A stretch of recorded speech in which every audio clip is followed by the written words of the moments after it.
The thing that's great about this, though, is that we basically were the first people to hear the gospel of the cult of Sinadine. We were always leaning towards creating our own religion, creating our own cult. This could be an excellent opportunity for us if we capitalize on the gospel of the Church of Sinadine.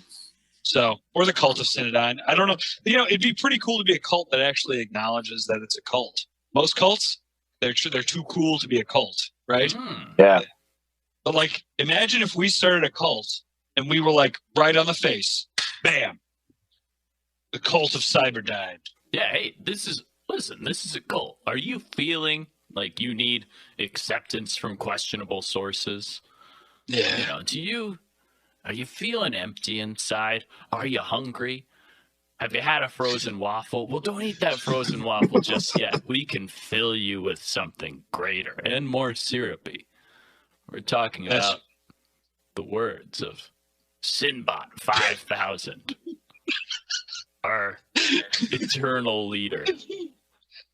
And we're entirely driven by the 7 deadly sins. We are the antithesis of any other religion. Well, yeah, that's the thing. The Satanists, they're really just about do whatever you want. The Satanists is really nihilism in disguise. Yes. Yeah, right. I don't really see the Satanists really go out there and just be like, we're sin. We're evil. Yeah. When you learn that there are Satanists when you're young, it's so exciting because it's oh, cool, there's villains, there's bad guys, there's super villains for this world. But then you find out that they're just kind of nihilists and hedonists, and you're like, oh. Yeah, and they're all fine. They smell and stuff a little bit too. They're just kind of nerdy. They're not they're not badasses. They're not Skeletor in front of an evil Skull Mountain hideout being take this, papists, you will die by my hand. There's nothing. They're just be cool, man. It's all right. Whatever. We're just kind of contrarians. And you're just oh, you guys could be fucking cooler. You'd think that a group of people that were committed to Satan would be a sexier group, is what I'm saying. Yeah, all the heavy metal bands. Look at any good heavy metal album cover. Folks, go Google images of, let's say, Man of War. Google some of those album covers, and you'll see a bunch of hot torso dudes in loincloths, and everyone's barely naked, and they're holding swords over a pile, and those aren't even Satanists. They're just money-driven musicians. So what would a real Satanist, what would they be into? Yeah. Well, what I'm saying is, fuck the Satanists. Let's take it a step further and say that we are actually the antithesis to Christianity. Christianity. Oh boy. They got their top 10. What's it called? The top 10 there. They get the late night top 10. The 10 Commandments. They have. Yeah. And so they have their 10 Commandments, and then they have their 7 deadly sins, right? We swap them, and we're just our tenets of faith are hey, did you get your wrath out today? Did you lust for something that you needed? You could easily turn all of these. If you don't, you'll just turn into an animal because you're ignoring what it is to be human. And it's how envious were you of those people that had more than you? You're so envious. It's good. Use it. Acknowledge it. Let that guide you. You could easily turn the 7 deadly sins into a religious experience, and we will. In the Cult of Sinbot 5000. Yep. Buy our book. Do you want to feel, I don't know, something other than empty or sad? Hey, do you think you're a glutton? Well, feel bad about being a glutton no more, because now it's encouraged. Yeah. Every day. Ever happened to you? Has this ever happened to you? I'm so tired of being told that my gluttonous ways are evil. He's have we got the group for you?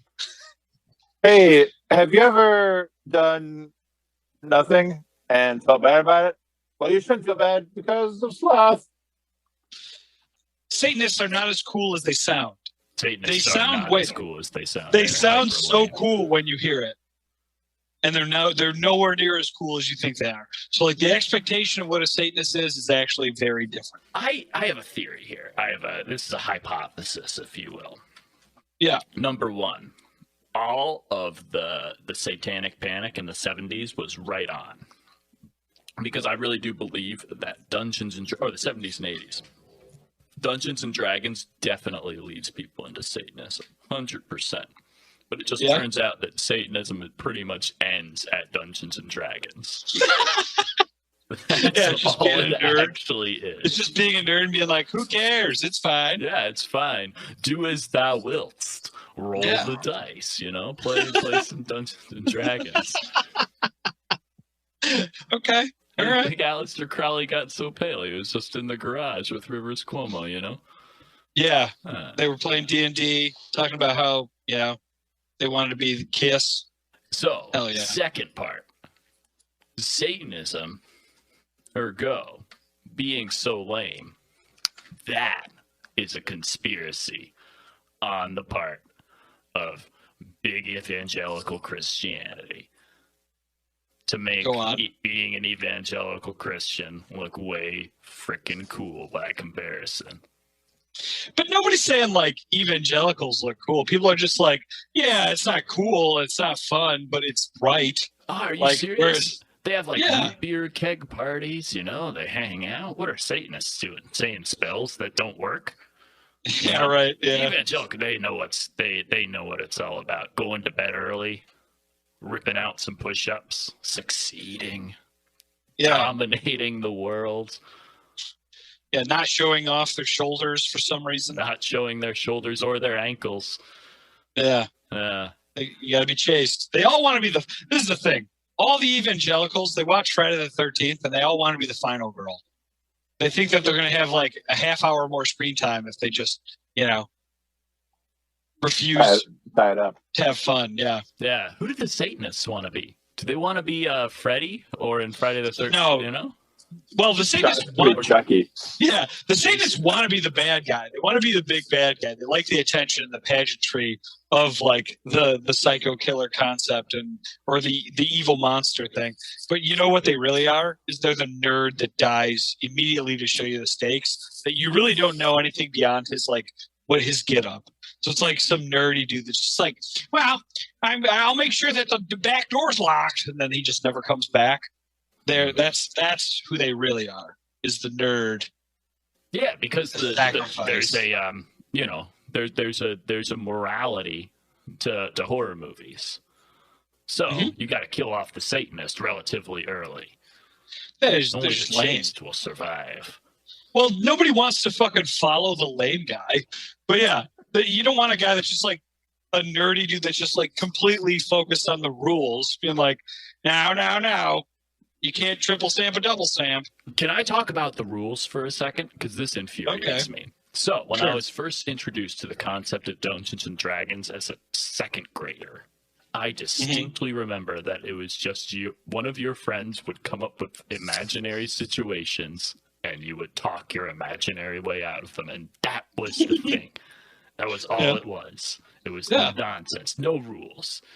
All of a sudden, Dungeons and Dragons has turned into slowly rolling the dice and progressing through goblins and rules and levels. And there's no Beastmasters. I can't just be a Beastmaster.